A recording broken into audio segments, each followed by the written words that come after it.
अकाल जी। सत श्री अकाल।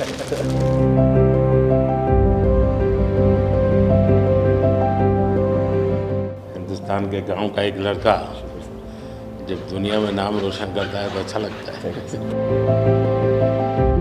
और आप तो नसीब वाले हो जी, आपके परिवार ने आपका नाम दिलजीत रखा तो आप जीतते ही जाते हो लोगों को।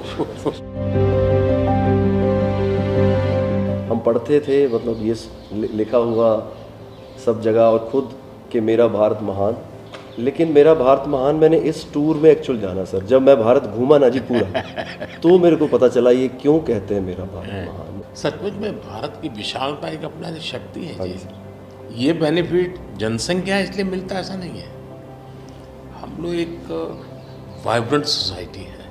आपकी जर्नी से भी सर हम जब देखते हैं तो मतलब आपने कितना अपनी इकाइयों में हिमाचल चले जाना और सब हाँ, कुछ छोड़ देना और फिर भगवान का इतना आशीर्वाद हो जाना, ये बहुत बहुत मतलब ये भगवान की मर्जी ही है। उसके बिना क्या होता है। 100%। हमारे देश में हर इंसान पौधे में भी परमात्मा देखता है। 100% देखते हैं, मतलब हम वेस्टेज नहीं करते हैं। हाँ थ्रो अवे कल्चर वाले लोग नहीं है।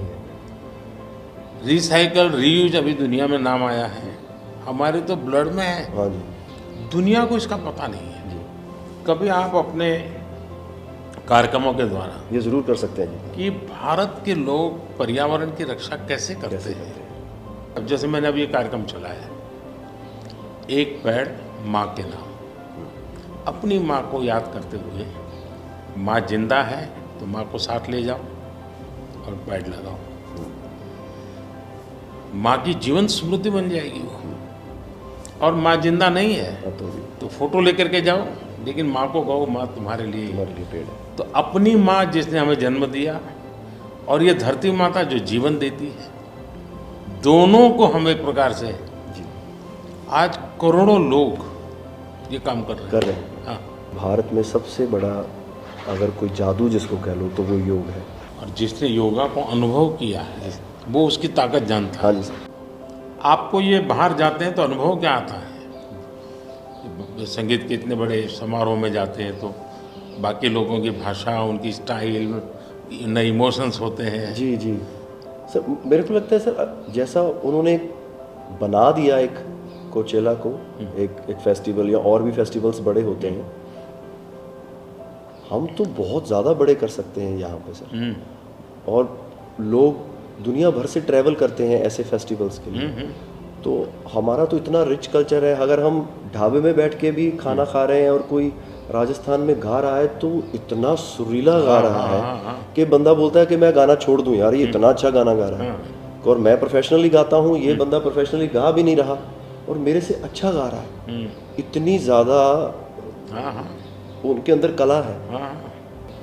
वो लोग बना के बैठ गए, और अगर हमारे इधर कोई ऐसा डेवलप होगा तो दुनिया भर से लोग मेरे मन में कल्पना है, आ सकते हैं सर। मैं सोच रहा था कई वर्षों से, लेकिन अब वो मैं इसको कर रहा हूँ। वेव्स, मेरा मत ये है कि इतना बड़ा देश और दुनिया की सबसे ज़्यादा फिल्में यहाँ बनती हैं। हाँ जी सर। दुनिया में सबसे बड़ी क्रिएटिव इंडस्ट्री यहाँ हो, यहाँ है जी। तो मैं यहाँ वेव्स एक बहुत बड़ा मूवमेंट खड़ा कर रहा हूँ और दुनिया की क्रिएटिव वर्ल्ड को मैं इकट्ठा करने वाला हूँ अप्रैल में जी। अब दुनिया का क्रिएटिव वर्ल्ड का सेंटर हिंदुस्तान।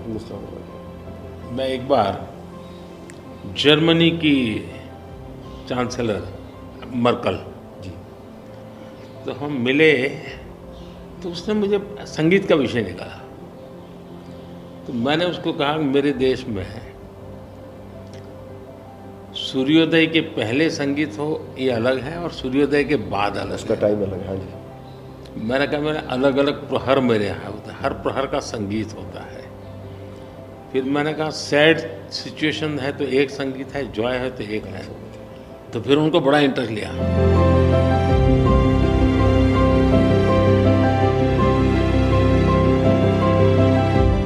मैं सचमुच में साहबजादों का जो बलिदान है जी सर। लेकिन सिख परंपरा ने उसको जिस प्रकार से निभाया है जी। अद्भुत है। मैं तो पंजाब में रहा हूँ तो मुझे मालूम है, माता गुजरी और 7 दिन तक लोग सोते नहीं, और सच्ची सच्ची ज़मीन पे सोते हैं जी। हाँ जी, हाँ जी। मुझे खुद को बड़ा इमोशनल अपील करता था। हाँ जी, हाँ जी। तो फिर मैंने यहाँ आकर के 26 दिसंबर को हाँ जी, वीर बाल दिवस मना था। हाँ जी।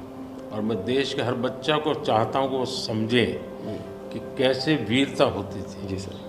आस्था क्या होती थी। कच्छ के अंदर लखपत में गुरुद्वारा है। 2001 में जब भूकंप आया तो उसको काफ़ी नुकसान हुआ गुरुद्वारा को। गुरु नानक देव जी वहाँ रहे थे तो मुझे बड़ी गहरी चोट पहुँची। तब तो मैं मुख्यमंत्री नहीं था, लेकिन मैं तब एक वॉलेंटियर के रूप में वहाँ कच्छ में काम करता था। अच्छा जी। भूकंप के 9 महीने के बाद मैं मुख्यमंत्री बना। जी सर। तो मैं कच्छ गया और मैंने पहला काम तय किया, मैं एक गुरुद्वारा को बनाऊंगा। बड़ी बात है। लेकिन मैंने दूसरा तय किया कि मैं वैसे ही बनाऊंगा जैसा उस समय बना था। तो ऐसे लोग कौन मिलेंगे, तो मैंने बहुत ढूंढा मिट्टी कहाँ से मिलेगी उस प्रकार की। जी। आखिर में मैंने राजस्थान से कलाकारों को लाया, आर्टिस्टों को, और उनके मतलब जैसा था वैसा बनाया। सर मैंने आपका इंटरव्यू देखा था सर अभी हाल ही में, उसमें जब आप अपने माँ और गंगा माँ की बात कर रहे थे, जब आप इमोशनल हो गए सर, वो मुझे बहुत टच किया। मतलब वो एक हमारे लिए आप प्रधानमंत्री एक बहुत बड़ा पद है, तो हम शायद एक जो उसके पीछे एक माँ और बेटा और इंसान है, वो कई बार वो निकल जाता है, भूल जाता है, क्योंकि एक ओहदा बहुत बड़ा है।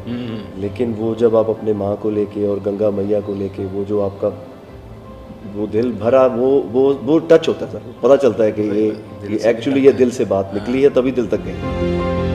सर ये हमने इंडिया की तरफ से ये पहला सबसे बिगेस्ट टूर हुआ है कि हमने जितने देशों में शोज़ किए, पहली बार स्टेडियम शोज़ किए सर हमने। ये इस साल जैसे टूर कल्चर हमारे कम था। हमारे अहमदाबाद में कहाँ किया हमने? गिफ्ट सिटी में। हाँ जी, हाँ जी, हाँ जी, हाँ जी सर। वो गिफ्ट सिटी भी एक मेरा बड़ा ड्रीम प्रोजेक्ट। हाँ जी, हाँ जी सर, हमने सबने हमको बताया सर, हमसे जलेबी फाफड़ा भी खाया और सबने बताया। सबसे बड़ी बात है, मैं आपकी तारीफ करने के लिए नहीं कह रहा, नहीं सर, इस शोहरत को पहचाना। और मैं आपके व्यवहार से देखता हूँ, लोगों से सुनता हूँ कभी कभी, तो मुझे लगता है कि आपके माता पिता के संस्कार का हो या गुरु की कृपा का हो, आपने सारी चीज़ों को पचाया है, शुक्र, उछल नहीं पड़े।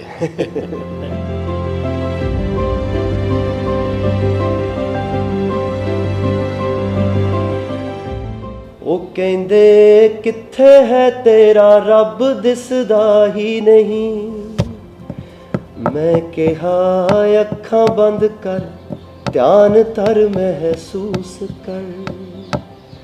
ਇਹ ਮਸਲਾ ਬਾਹਰ ਦੀ ਅੱਖ ਦਾ ਨਹੀਂ, ਅੰਦਰ ਦਾ ਹੈ।